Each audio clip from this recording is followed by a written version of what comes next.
to touch on something that you said, because I've been bullied on and off my entire life.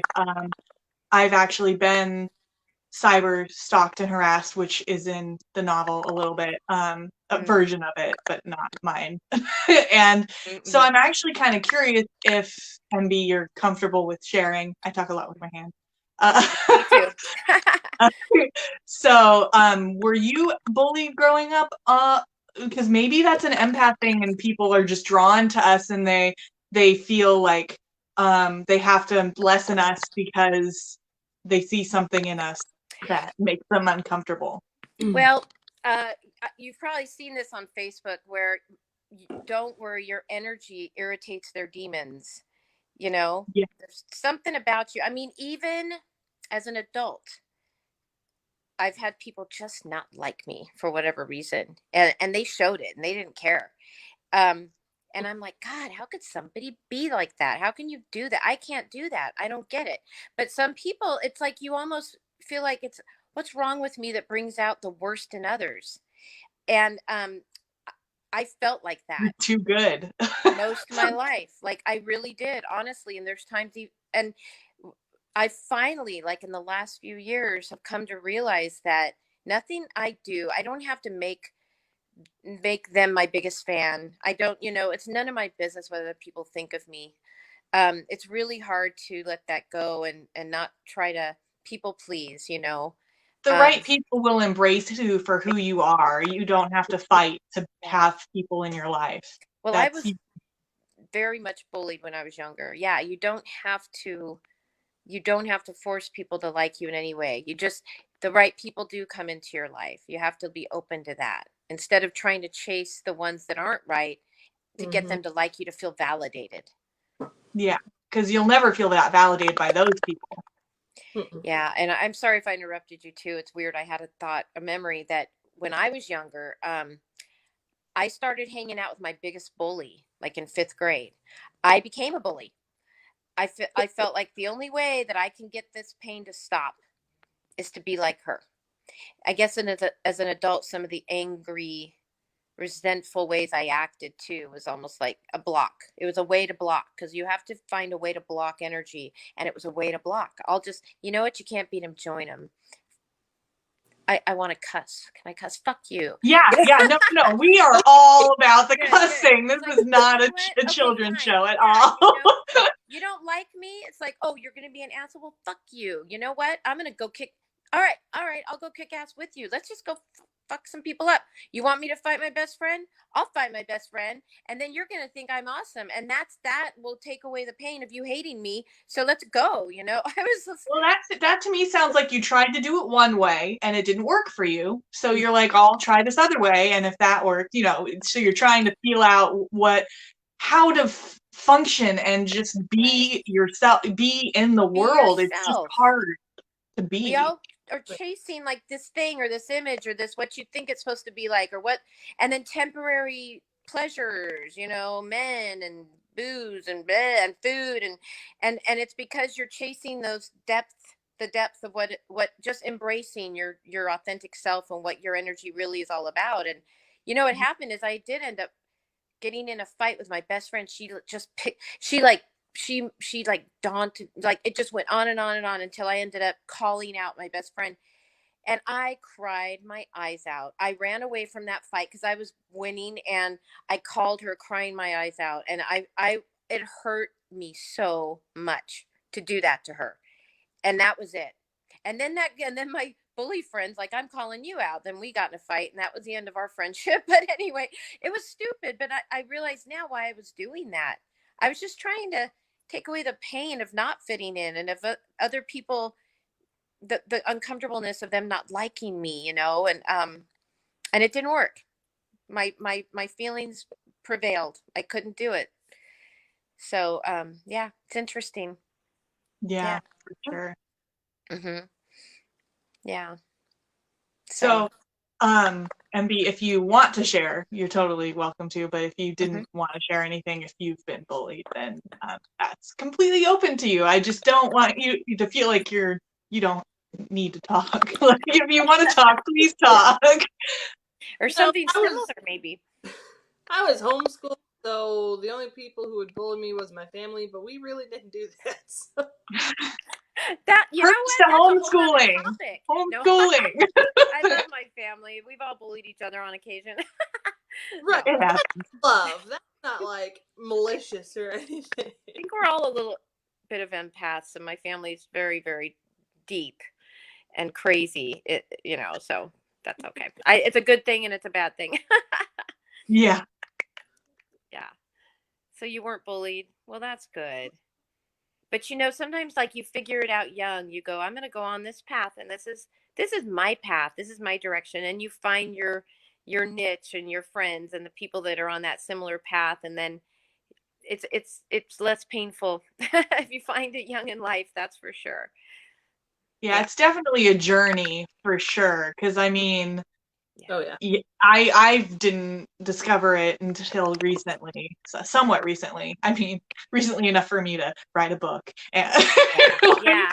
Yeah. um, Exactly. but yeah, and I never claimed to be an expert, and I would never invalidate anybody else's experience if they think they are one or whatever. So yeah, it's just Yeah, I think bullying is by that extra sensitive way of being, and people like to see somebody that's going to react a lot, is one. It could be a sign of being an empath, but it could be other things too. I just think for me, being an empath was feeling just everything so deeply, and how to manage that, and trying a lot of different ways that didn't work, and survived and did okay, and you know um well, you'd mentioned boundaries earlier. Do you have any specific boundaries you set as an, sorry, I'm taking over, but Nope.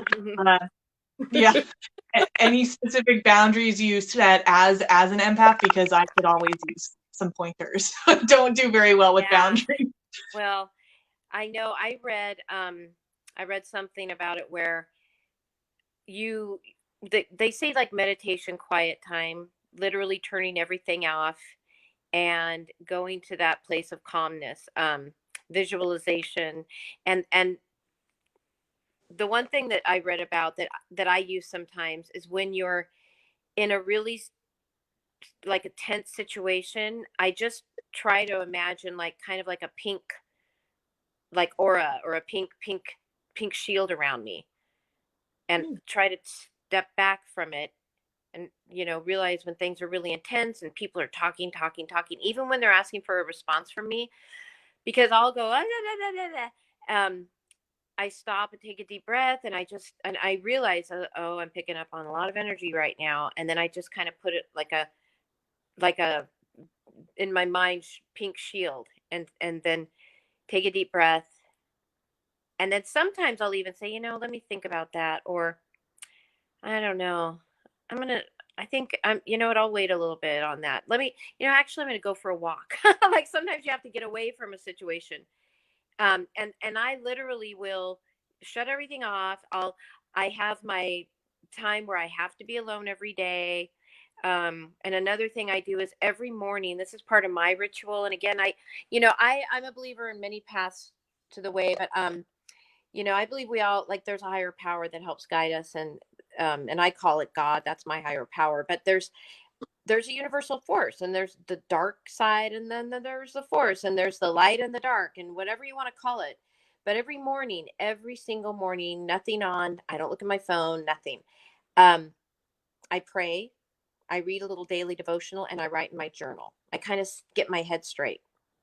I don't jump up and run off in my day, because I don't know about you guys, and maybe it's not an empath thing, but my mind will be thinking four different thoughts, and I'll have a song playing at the same time. Do you guys have that at all? I don't know. Yeah. I don't have songs necessarily at the same time, but I have like it's just a woman brain, but like having 10 tabs open at once. Yes, yeah.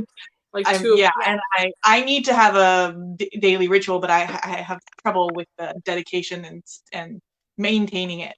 And It feels I good. It can't works for me. for some reason I can't get out of bed without looking at my phone. I know it's an addiction, but I just can't. I keep it outside of my room. I just can't get myself that when I feel myself getting all riled up, I have to just walk, turn it all off, go to the TV, watch a little TV, get a little brain dead for a little bit. I've learned to recognize that energy of my own that just starts to build up from other energy in my own thoughts, and walk away and get away from it a little bit. But it's taken me years.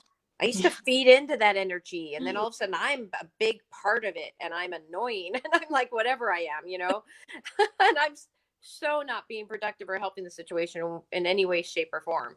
I think it would Yeah. be good for everyone to learn that skill. Not just Yeah. but literally everyone in the world. Yeah, and I feel too like at this point in my life where if I spew anger, frustration, resentment, if my thoughts go to absolutes, those people, criticism, judgmental stuff, I feel that negative energy in myself, and when I feel it from others, I just can't be around it. Even people I love, if there's a lot of negativity and judgment and absolutes about this group or that group, I choose not to be around it very much because it's just not healthy. And, for me, it may be because I feel it so deeply and I feel like, ow, that doesn't feel like the right way to feel and be, that I just can't be around it too much. So you have to choose how much time you spend with certain people doing certain activities, and really compartmentalize too. I mean, like take that, like teaching kids, and I teach kids with disabilities. I have to say to myself that they're doing the best they can. This is all I can do for right now. I cannot fix the world. I cannot fix them. I can't change the minds and the lives of families necessarily, other than just what I can do right now, here and now, and plan the best I can for tomorrow.